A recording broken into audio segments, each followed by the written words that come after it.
makabibihag gayud ang imong kaanyag. Gipadayag o giasoy ko kanimo kining kasing-kasing nga imong nabihag. Apan sa kalit giayran mo ako. Kay gusto mong adunahan, matso og gwapito. Nasakitan in taon kining ulipong timawa. Kay gisalibay mo man kining timos kong tinguha. Panmahalon og higugmaon ko ikaw. Bisag babagan pa ako sa kapunaw-punawan ug salaw nga bungaw. Nagkarelasyon ka og adunahang balikbayan. Busa kaniya gihatag mo ang tanan. Kalag, lawas ug kaputli kay nagtuo ka mo ay magda kanimo sa kaharuhay sa imong kinabuhi. Miabot ang panahon ikaw mimabdos. Hinigugma mong balikbayan daw dahon nga nalayos. Gibiyaan ka og karon nag-antos, nagkamangkas mahugawng lapok daw sama sa musimos. Sayang ang imong kaanyag og makadadaning panagway. Kas pagdali-dali mong maadunahan, ikaw hinuo na alaot og nagmahay. Sama kas langgam, naglupad nga buot kabuton ang langit.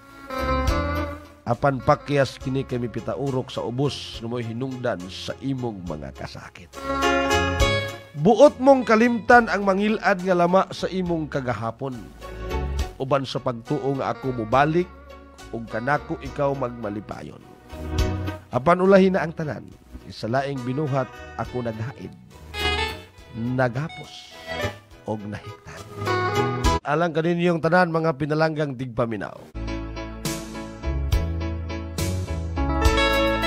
Ikaw sa kanunay ang gipangandoy ning akong dughan. Ang bugtong nilalang gustong makauban hangtod sa kahangturan. Sa bisan diing dapit na ako napadpad, apan dili og dili mapapas ang imong larawan. Nga nahipatik og nakulit na ning kaisipan o galaman. Pagkaanindot handumon sa mga matamis tang kagahapon. Samtang kitang duha naglingkod nga nagsinaaray daplin sa baybayon. Mga saad og panumpa sa atong gugma walay si bisan kinsang makababag bisan pagani ang kamatayon. Ako imo lamang gayon og ikaw ako usab sugod karon og sa umaabot nga panahon. Simple lamang ang atong pangandoy alang sa umaabot ang pamilya. Makabaton og pipila ka mga anak og sila makatapos sa pag-eskwela. Bisan kabus lamang ang atong kahimtang dili na tuig sa paya. Bukton nga andam sa kanunay pagdawat kanimo sa way pagduha-duha. Kay kining kasing-kasing kung giangkon mo na sukad pa kaniadto hangtod karon. Og makalaom ka kini magpabilin nga imo lamang sa tanang panahon. Alang kaninyong tanan. Katudling sa mga garay. Sukad ako gihimugso ning kalibutan, ako nangandoy nga makahawas sa kalisod sa panginabuhian. Apan unsaon nga kabus og timawa lamang ang namat-an kong mga ginikanan. Sanglit way nahuptang kinaadman, hinungdan sa pagpanginabuhi kami nakahiagom og mga kalisdanan. Sa uplang ug ang pagpanguma ang bugtong gilauman sa tinguha kami sa edukasyon mahatagan. Sa matag adlaw, kami mapasalamaton sa dugang lugway sa kinabuhi nga among maangkon.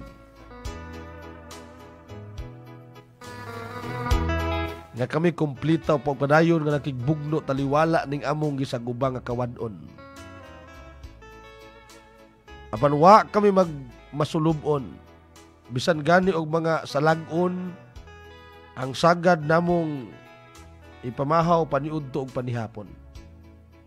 Ang mahinungdanon ngang tibuok pamilya, nagmainampuon, lig-on og among gisawan sa tumang kamalipayon. Sa akong pagtungha, ako ang gilauman sa pinangga og buutan kong mga ginikanan. Tinguha nila nga ako mahatagan og maayong kapalaran ug mabatunan ang hiyas sa kinaadman. ug pinaagi nini ako dili mahisama kanila. Ug hinuon sa kaulahian ako ang mamulahan. Aron ugma damlag, mahilayo ako sa hulga sa mga kalisdanan ug manghinaot ako nga di bathala panalanginan. Ako karon nagmaisugon, may padayon sa pagtuon o sa mga pagsuway ako nagmalig-on. Buot kong kabuton ang pangandoy nga makabaton og maayong kaugmaon pinaagi sa edukasyon. Kung dunay mga taong hilabtanon nga muhusga og pasipala sa atong katungod og kita i-lockdown. Buot nilang gubon akong kaugmaon kay lagi kabus matud pa apan taas ang ambisyon. Kabus og timawa lagi ako, agi pakataw ning ibabaw sa kalibutan. Apan bisan og kabus ako apan adunay prinsipyo og insaktong baruganan. Dili og dili ko gayud buling-bulingan ang limpyo kong kadungganan aron sa mata sa Dios ug sa tao ako mahimong kahimutan og pasidunggan. Bisalig ko na lamang kang bathala ang tanan ko mga paningkamot. Aron iya akong pagabubuan sa daghan pa mga grasyag panalangin nga moabot. Kani gilig-on ko ang kaugalingon ug nanumpa nga ang kalampusan akong makabot. Tungod og alang sa akong pamilya, ako naningkamot aron sila kanako mahimuot. Usa kitang mga kabatanunan, ato gayud suklian ang pagpangga ug pagatiman sa atong mga ginikanan. Ilang gisakripisyo tanang kalisdanan aron kita mahatagan sa inadlaw-adlawng mga panginahanglan. Og katungod sa mga ginikanan kita pagamaymayan kuno galing adunay mga kasaypanan aron di kita masaag sa hiwing dalan ug mahitumpawak sa kaalautan. Ako karon nagpaabot sa tukmang panahon nga kanako ni bathala gitagana. Mapasigarbuhon ako sa dili madugay, ako sa entablado mopaso ug mudawat sa diploma.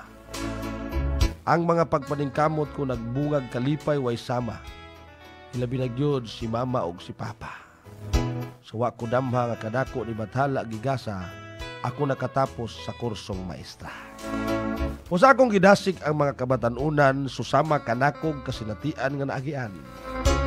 Di gayud himuong babag ang kalisdanan aron atong makabot ang kalampusan. Atong pasalamatan ang labawong gamhanan kay siya ang tumuran og dalangpanan. Og si bathala lamang ang bugtong nasayon sa tag sa nato kakapalaran.